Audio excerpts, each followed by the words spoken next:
welcome back to Better Every Day. John Mitchell in your ears. Friend Darren again. How are you, Darren?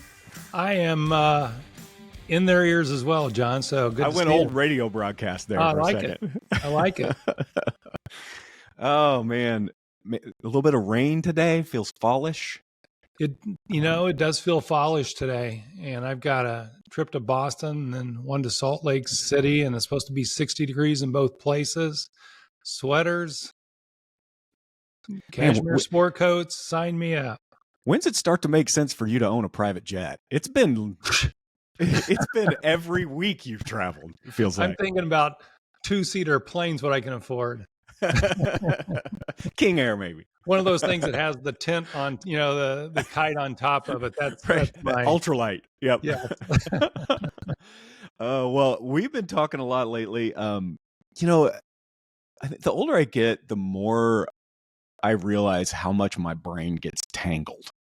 I don't even know how to say it other than tangled. I've been wanting to tell you something lately. Uh-oh, here it comes. You're a mess. I am a mess. I think about it like it's not so much anymore, but you remember when we had the big square TVs, and then what would happen behind the TV is all the cables would get all messed up, yeah. and you'd pull one thing and a big ball would come up. Mine's still like that downstairs. That's the way I feel about my brain. I feel like at times it's just this ball of tangled mess. And one of the things that in the last couple of years, actually, I think you probably have encouraged me more than anything. I've been learning about the concept of, I've just been thinking of it as resetting, untangling, starting with my day. Because if I go to bed with my brain in that condition, I wake up with it in that condition. And I start my next day with this cumulative mess in my brain. But there is an opportunity for us, and it's like not a recent modern discovery. This is like one of the oldest things in humankind is the idea of resetting before you get your day going. Yeah. It's changed my life. Changed mine as well. New to me, but not necessarily a new concept. Yeah. John, I started meditating, I don't know, in the last year. And what got me meditating was, you remember I was telling you about the doctor who's running the Psychedelic Institute at Johns Hopkins. Oh, yeah, I remember well. I was afraid you were going to make me go. I'm still not opposed. But I watched Oprah interview him. He had just found out he had terminal cancer. Yeah. But this guy is brilliant. But what I was so fascinated by was how he talked about meditation and his daily devotion to that and what that was doing for him. Yeah. So, I heard meditation my whole life, but I was too busy. Right. Right. One more thing on your list. Too busy driving to get gas, as they would say, right? Right. But, I just did a little research and I found out, this isn't that hard. It wasn't that hard, right? It wasn't like, you got to get certified or something. Right. And I have this beautiful it, John. I have this beautiful back porch that in the morning, it's like the misty mornings and there's pine trees out there. And I sit on this black back porch and I have these heaters up above and I've got my coffee, my Ralph Lauren coffee. It just went through my Jura. Fantastic.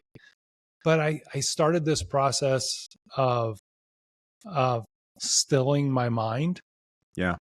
And man, it was the most incredible thing. So then I decided, I wonder if I'm doing this wrong. And so I went to, I'll just call her my guru, or my yogi or whatever. Right. And she kind of told me I wasn't doing it wrong. She gave me some breathing exercises and things. And I can tell you, John, it has changed my life.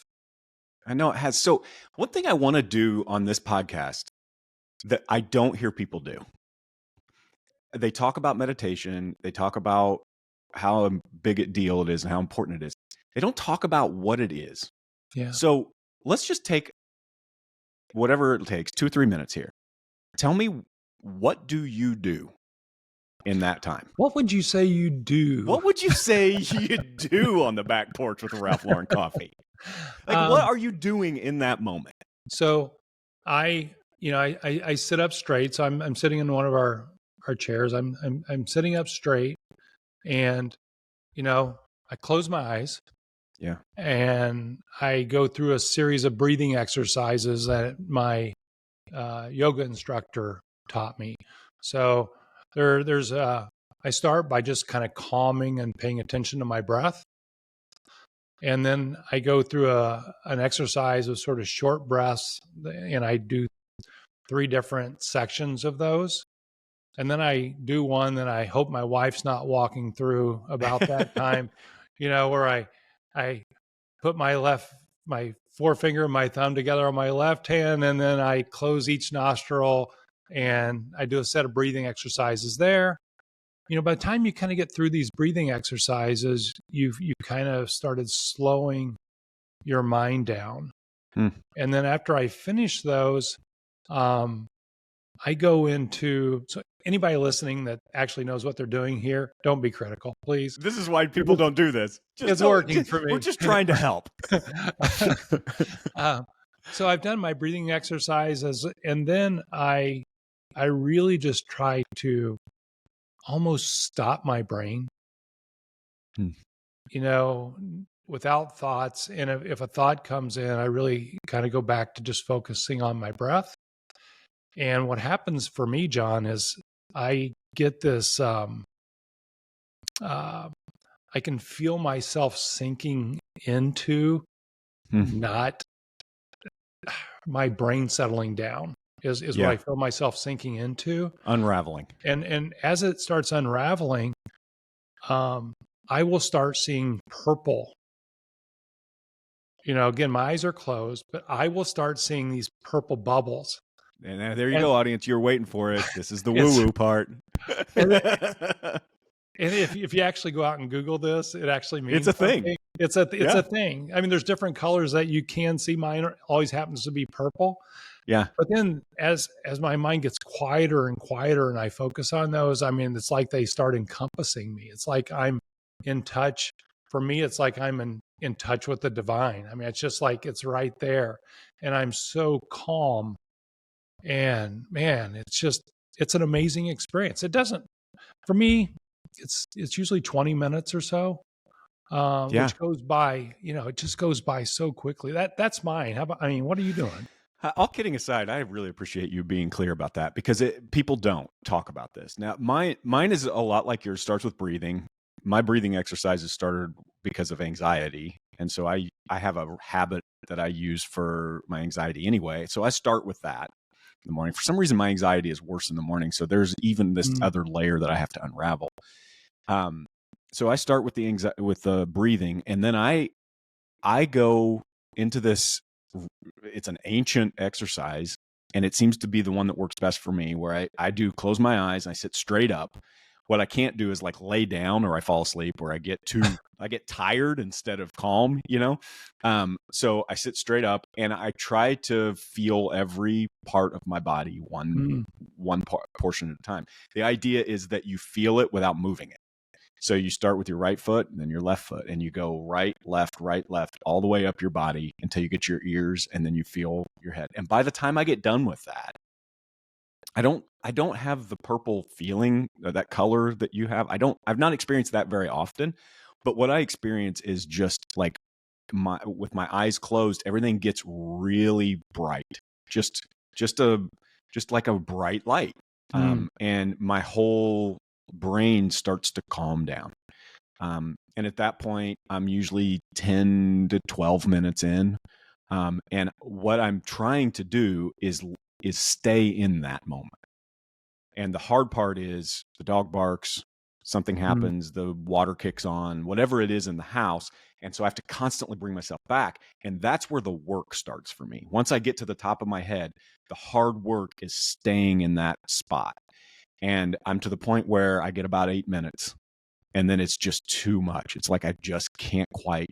But every day I'm trying to create more and more of that time where I feel like I am just being.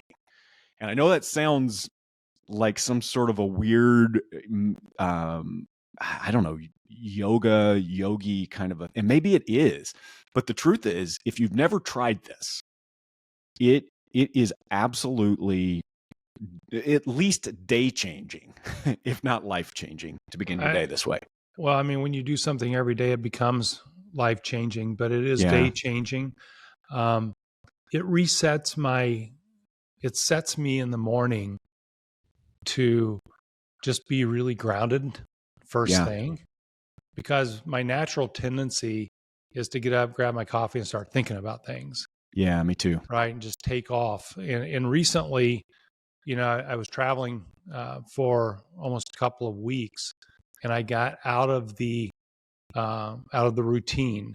And when I got home, the Monday morning after I got home on Sunday, I go out to the back porch, misty morning, heaters are on, feels great. Ralph Lauren coffee. My mind it's a mess. My mind's just taken off. And I didn't even realize that over the couple of weeks that I was traveling, that my mind each day was getting more tangled and more tangled and more tangled. It just happens like that.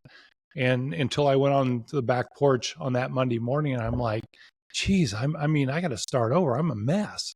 And, and so that morning it was kind of, okay. The next morning I was able to sort of settle back in. So, I mean, this is a daily thing of untangling, but man, does it bring clarity. It does. We're using a lot of metaphors here, but I was just thinking one thing that happened to me that is just as practical as it can be when it comes to this is I went to bed and I was really mad at someone when I went to bed, which doesn't happen to me very often. It used to. Now, the older I get, the fewer things I have to be mad about. But I was mad. And I went to bed like having that conversation with this person in my brain. You know how you do? And I would tell them blah, blah, blah, blah, blah, and I'm having that in my brain. Even had a hard time going to sleep. And I had a call with that person at 9:30 the next morning. And I knew I'm just going to let them have it. I'm going to tell them this. I'm going to say this. And and I woke up in the morning and I still felt that way. And I had my moment of meditation and I stayed in that spot. And as soon as I was done, I got in the shower and I realized that conversation had stopped. And I had a 9:30 call or 9 o'clock call with this person, and I listened. And after that call, the end of the story is it was still hard. It was still, but I didn't embarrass myself. I didn't regret something. I didn't start with my own ego. And it's not because I've become this mature grown-up. I wish that were the case, but it's because I untangled that in the morning and I started fresh. And I didn't bring yesterday's junk to today. Man, and that's as practical as I can get with this. Yeah, I think it's just so interesting that you say that, because I had a way less than favorable experience with United Airlines on the Sunday that I was traveling back before that Monday morning. And I was so unhappy with United. I was ready to bring the airline down. Whatever that means. That sounds like a terrorist act. I don't think you mean it that way. Yeah, I didn't mean it that way. I mean, with one tweet. Right. Yes. Right. With all the power you have in Twitter. Yeah. Right. With both of my followers. So anyway, that just really angst. Yeah. And, I think that played a lot into that Monday morning after I came back. And so by Tuesday, I'd worked worked through that, and still not extremely happy with United Airlines at the moment, but I'm not mad at them either. Yeah, So right.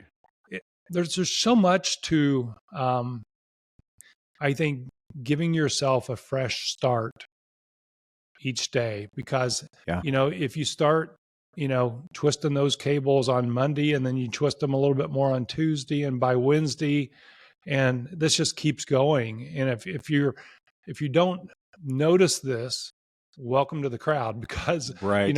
it's like a frog in a pot of water, Yeah, whatever the analogy is there, and it just kind of slowly gets warmer and warmer, and you don't realize this is happening.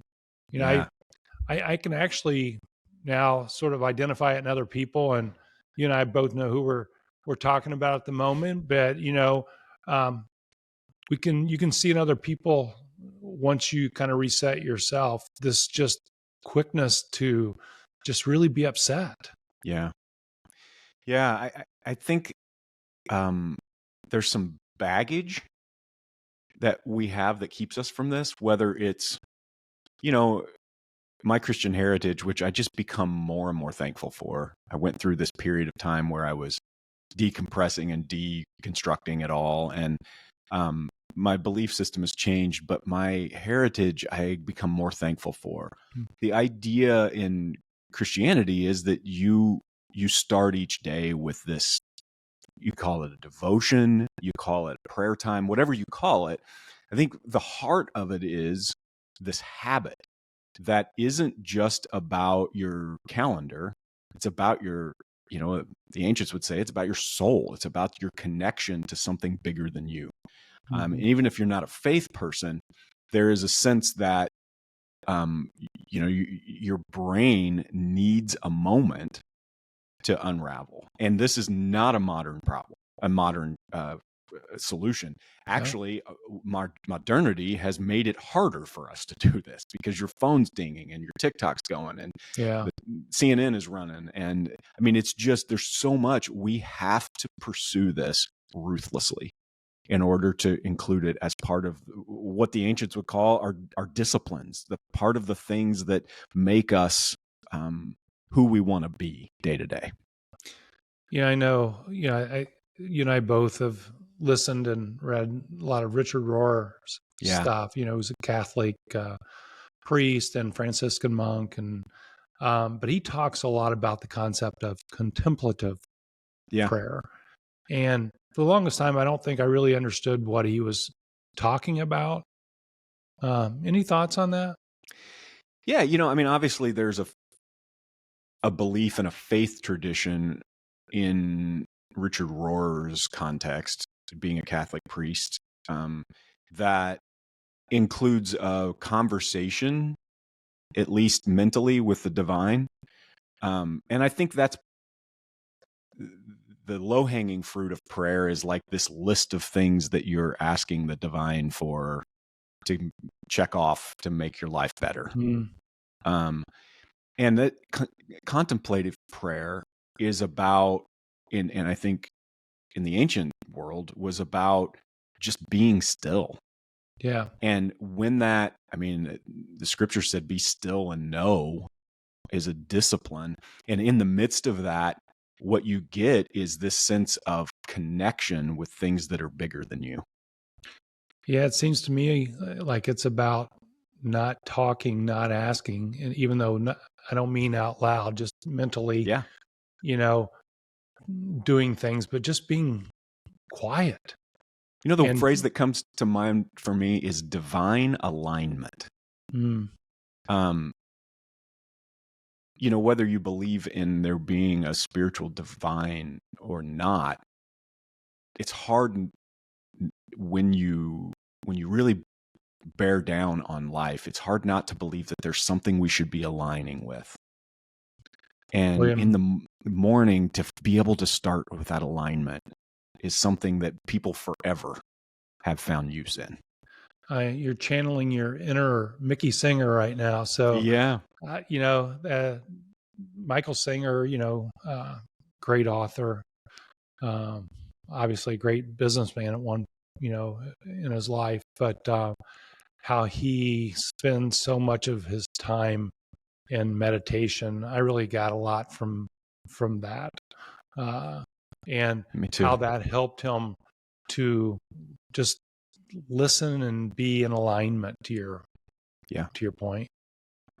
I guess, Darren, I think this topic is going to continue to come up in Better every day, because it's been such an important part of what it means for you and I personally to be better every day, to start from like a reset, a scratch every day. Habits.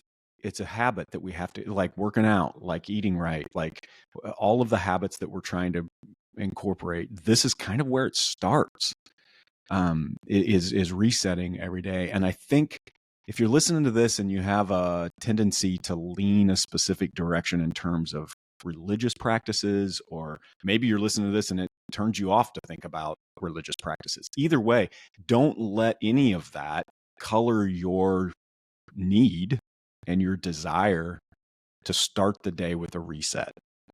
And there's so many options, so many ways to do this. My advice after trying a bunch of them is just to start with as simple as possible. Find something that makes sense to you with as little steps as possible. Yeah. Because the quicker you can get to that sense of calm in your brain, the better. Yeah, I would agree, John. It's a fantastic habit. Absolutely. Well, man, I feel unraveled just talking about it a little bit. Yeah. It's funny how much I desire it. It's kind of like running for me. Running is the exercise that I'm kind of addicted to at this point. It's hard, but I miss it if I don't have it, and I crave it. And that's meditation is becoming that for me as well. I need it. I try to get up early and do it so that, if I'm doing something super weird, Michelle, as she walks past, she just... You don't have to worry about it. No, shakes her head, keeps going. She's probably used to it at this point. She never knows what I'm doing out there. Hey, well, thanks for listening today. Try it tomorrow morning. Yeah. Whenever you listen to this, try it tomorrow morning. If your excuse is you don't have time, get up early. Try it. Add 20 minutes, 30 minutes to your day, and give resetting a chance. Darren, appreciate the journey. Yeah, sounds fun, John. Thanks for listening today. We'll see you next time on Better Every Day.